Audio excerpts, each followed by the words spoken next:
Hello, everyone, and welcome to this afternoon's live sharing here.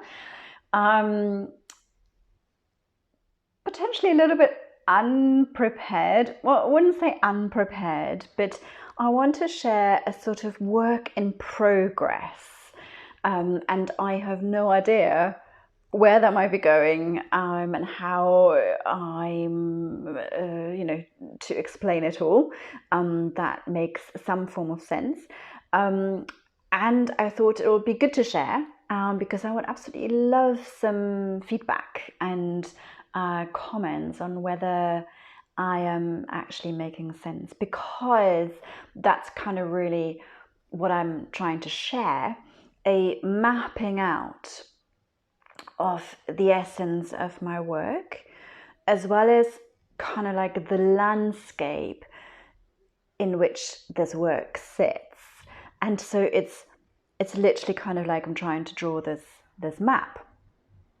And I will show you why I might be struggling to explain it. This is kind of what it looks like at the moment.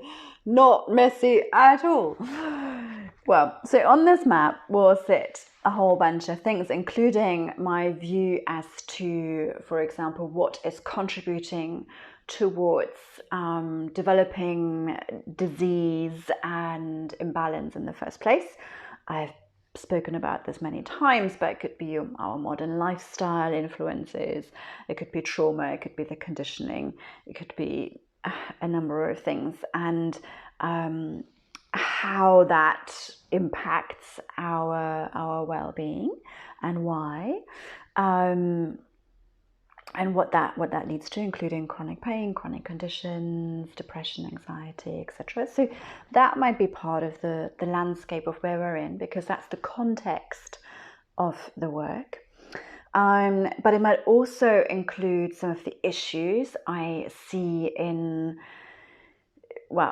a way, for me, it's a generic map, whether it's yoga or Thai massage, I don't really mind so much, but it could include something that I've been speaking about the last couple of weeks, the issues I see in the yoga world, for example, in terms of classes not really kind of almost being prepared for people who suffer from chronic pain and all of these conditions I already just mentioned. The lack of quality teacher trainings that are all just simply too short. The lack of trauma awareness in teacher trainings, the kind of industry issues of orienting towards the kind of fitness model, all of those things. So that would be part of the landscape, because that is what we're in and the context in which my work sits.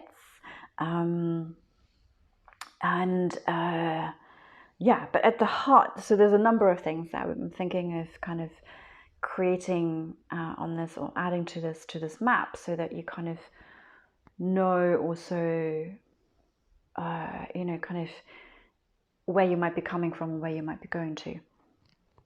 But at the middle of it, I want to find a way to somehow visualize, this is like how I see the essence of my work. And so, because at some point in your work as a therapist or as a teacher, you'll get to a place where you have your own kind of view on it.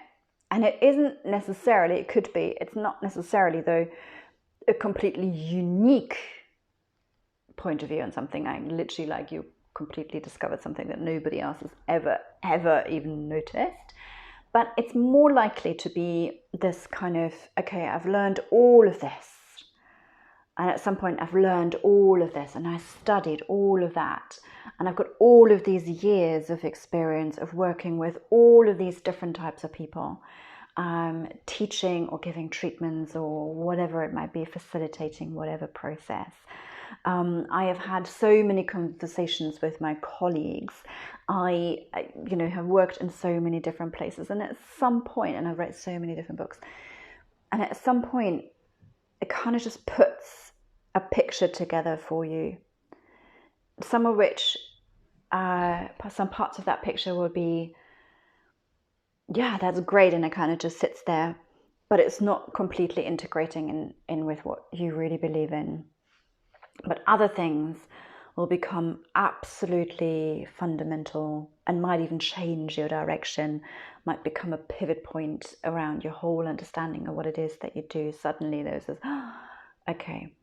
But because, your own journey with all of that work has been unique, because it's been your journey, at some point, you have your own slightly different or massively different take on things, because you found your combination of all of these different understandings and what you're drawing from.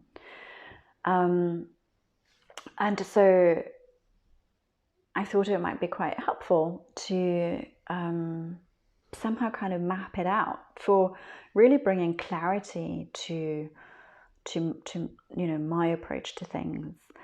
And it is very much this accumulation of all that I have learned from my teachers, my students, my clients, life, people around me, and everybody. So the essence of it is kind of this picture, and I know it's mirrored so you can't really see and it's not big enough, but what I wanted to say is that it's kind of a little bit like the 5 elements wheel that we have in Chinese medicine. So there are 5 main cornerstones of this circle, and also just like in that 5 elements wheel, there is a relationship that goes across to the points that are opposite. And what I ended up actually realizing that it's not, the circle isn't actually only just kind of one direction in terms of how one aspect feeds into the next one. It actually also feeds the other direction. So it's like, oh, that's quite interesting. So I should start with, what is my kind of main intention with whether it's a Thai massage, osteo-Thai, teaching, sharing that, or working with yoga. In my mind, it is about facilitating a process for people to become whole again, because something in their being or in their system has been disturbed, disrupted, fallen into dissonance, and that might have led to potentially quite severe issues. So my intention is to create space and hold the space and facilitate the process, and maybe help create the conditions for people to find their way into wholeness again. And so wholeness, being whole, coming whole, would be at the very heart of this circle. And here are the 5 things that in my mind are needed as part of that process to facilitate this coming whole. And so I wouldn't know which point to start, but I'll just start at any, because it's a circle, right? So I'll be any one of those points. So let's start with practice. And so I called it practice. I could drill that down into yoga, could drill that down into osteo-Thai, Thai massage. It doesn't really matter. It could be any other form of practice. And I could draw a whole separate thing, a whole separate map, or like a zoom in kind of map on that little section of practice, and say what I believe is part of that.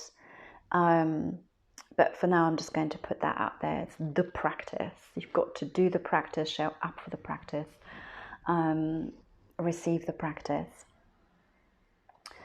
And the next, so practice we have at the top, let's say, and the next one is agency.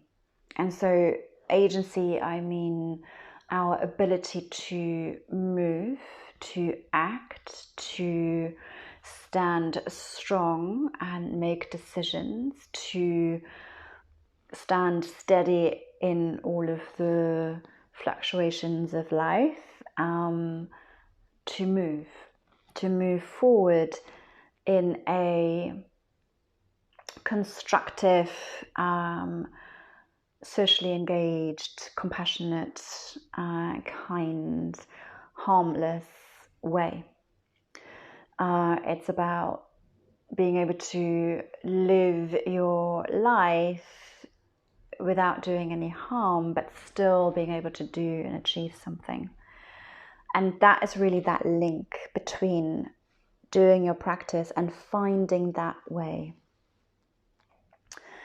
Agency is also a term that we would use as in loss of agency when people suffer from extreme overwhelm, anxiety, depression, trauma survivors. And the practice has an incredible potential to foster agency in people who might lack some of that. And I spoke to this already as well a few times. I'm certainly observing how a lot of people around the pandemic have lost some degree of agency, and I'm really noticing that in so many people around me and also in myself. But it's very, very subtle. It's sort of just crept up on us, I think, and most of us are potentially not even quite so aware. But maybe you have noticed how people are just a little bit more indecisive. And yes, I know circumstances keep changing and, for sure. But it's kind of sort of beginning to embed in their bodies as well, how they're finding it quite difficult to commit to something and go, yes, that's what I'm going to do, and that's what I want to do, and then actually also do it and bring it to completion, bring it to an end. I'm seeing a lot more people, kind of drawn to lots of different things, and changing their minds and being, I always say, like flaky in a way. And I don't mean that like to be disrespectful or anything. It's just kind of how their nervous system seems to be able to just even cope with the current situation, to be a bit like that. So I'm noticing that quite a bit. But of course, if we find ways to actually foster agency, that in turn will actually also help people to go and show up for the practice in the first place. Because actually, for somebody who is really struggling, especially with, for example, anxiety, they might not literally have the power to even show up in the first place, to go to the class, because that's already a big ask to do. So, we can really support people in fostering agency, which will then also bring them back to the practice. So that's kind of like the two directions. And then so from agency, the next point I would want to speak to is community. And there is an aspect of sustainability in that as well, on a number of different levels. So with the way, in our practice, we can actually, there's a kind of sort of direct through line actually as well. We can really support people to feel like they might, so often people actually struggle in that they don't feel like they fit in their environment, and that might actually create some of the conditions and things like chronic pain, for example. And so again, through the practice, we can support people to feel like they might fit in their environment. We can support people in the way that they're relating to their space around them, to the world around them and people around them. Because also we are supporting the regulation of the nervous system through the practices, to foster agency, to step more into action, to be more in social engagement. We are also dropping into that aspect of the nervous system that is all about that, about relation, about communication, about resolving conflict in a constructive way, to relate to people. And we are, in our nature, beings of a relation. And so this is going to help us grow community and to strengthen community in the way that, by helping us to, in the way that we relate to the world around us. And of course, the community in turn will also help us to grow stronger. There is a support. There is a support that we can lean on. There is an aspect of co-regulation in community that is really important. So there is also something feeding back, being more in community. So that's really important.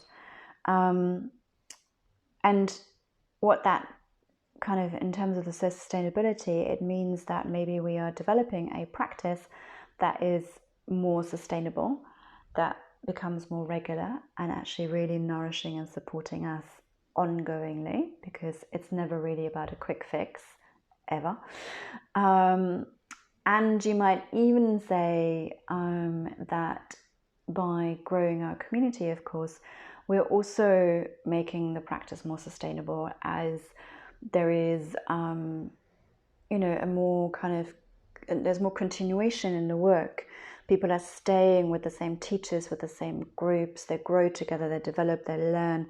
They might work through a whole process with their therapist. We are growing more sustainability in that as well. And then the next point, and that might not be a direct kind of link, as I'm trying to explain this now, I realize. But the next point, the fourth cornerstone, is stillness. And so stillness, in my mind, is a really important aspect of healing and facilitating this process of coming whole, because it's from within this stillness that we have inside. It's from within this stillness that actually there are no words to describe that. It's that place that if you think you got it, if you think you understand it, if you think you just arrived there and you want to then define it, describe it, hold on to it, it's already gone again. It's that stillness I am talking about, not very adequately, since I do feel there are really no words to describe it. Words fail it. It's that. But it's from within this depth of this innermost stillness that our true expression of life itself, from where that arises, the vital life force, all of our kind of this kind of inner expansion and retraction, this way that is life itself, that gives us the life force, the rhythmic engagement with the world, this rhythmic expression of life. It comes from within this place of the innermost stillness. So in Chinese practice we call it qi, or in yoga we call it prana. In craniosacral therapy we call it the breath of life. And so it's in my mind a really important component that we need to bring into the process of coming whole and healing.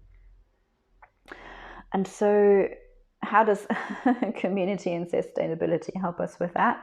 Well, it's that shoulder to lean on. It's the support somebody is there to hold you. Somebody is there to hold a space for you. Somebody is there to keep you safe. Somebody is there to listen to you. So the community is so important in supporting us in that process. There is a whole other aspect of actually also community healing that we need to heal as a community.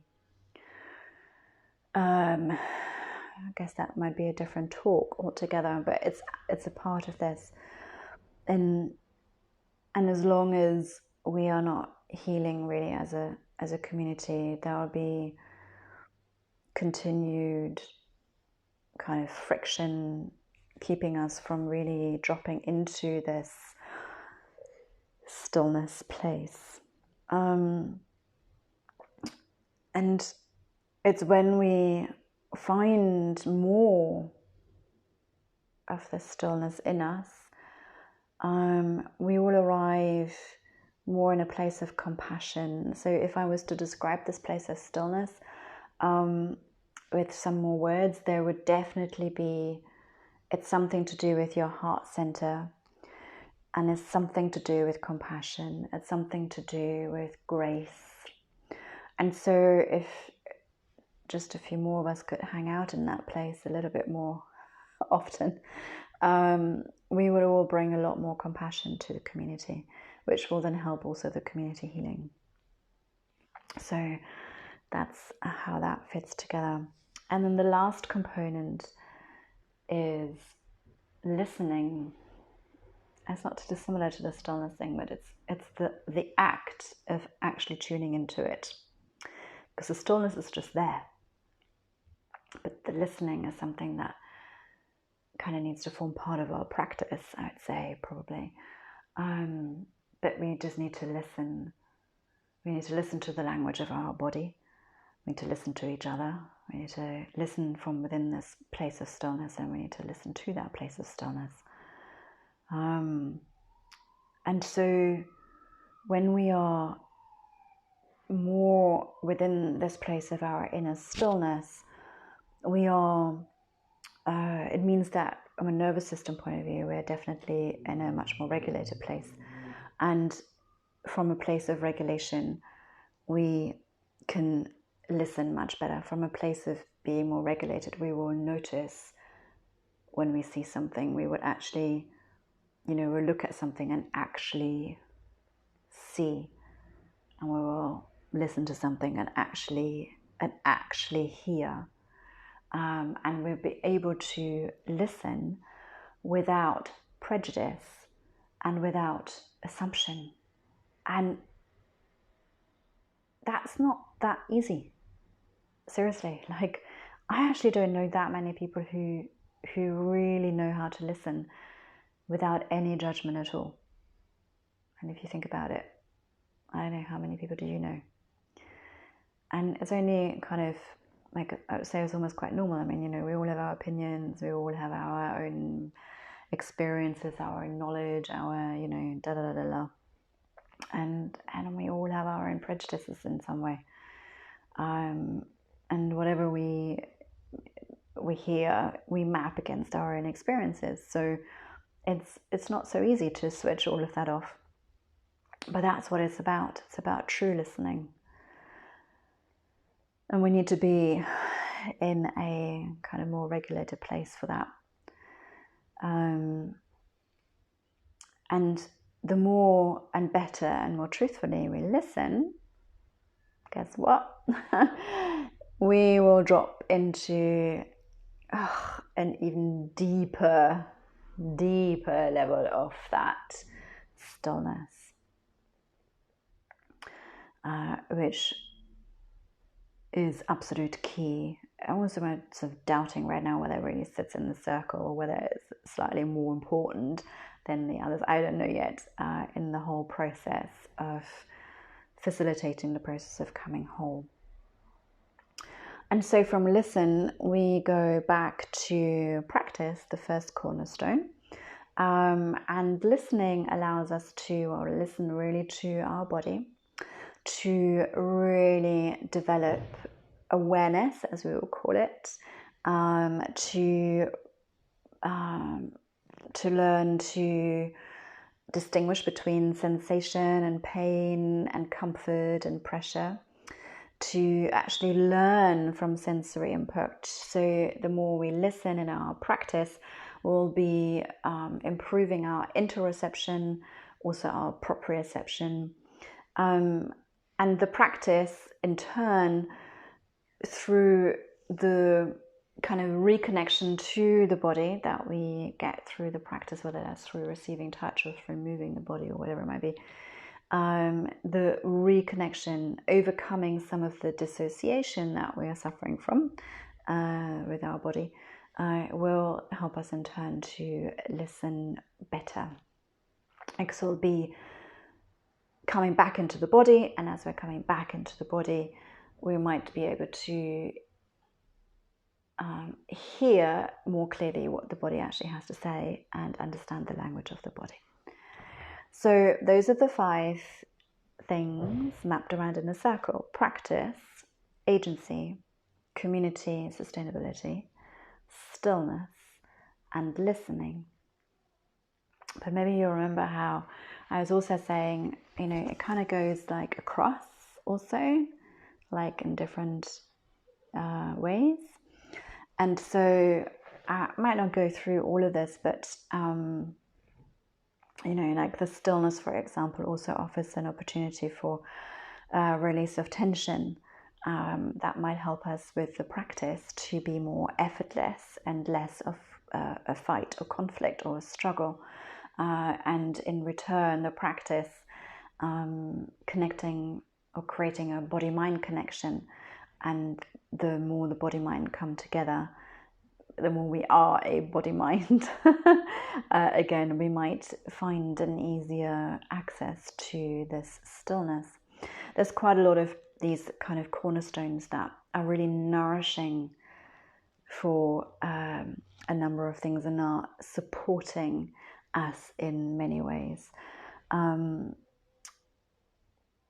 Agency, for example, was about also being like in flow and in resonance with what's happening in life and being able to navigate that. And so if I have a healthier agency and as kind of a stronger stronger inner strength, that bad English, but anyway, I'm stronger in my inner strength, something like that. And it means I am more in flow. It also means that maybe I'm able to listen with more ease. The community helps us to look at how to create a more inclusive practice, and will inform us about accessibility and what we need to do that to actually be fully inclusive in our practice. And in reverse, the practice actually brings people together in the first place and builds community. I was already saying that's kind of going sort of like a bit like a direct line through.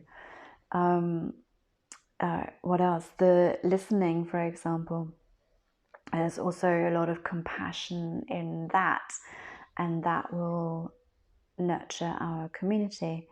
And the co-regulation that being in community offers us will also support us with our ability to listen. So they actually all work across each other. So that, so far seems to be bringing a little bit of clarity to my mind anyway.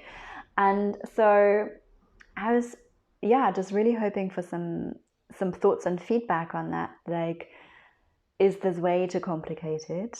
Is this making sense? Is that quite clear? Does that make sense? Would you actually put something else into the cornerstones, knowing me, or from your own approach and perspective?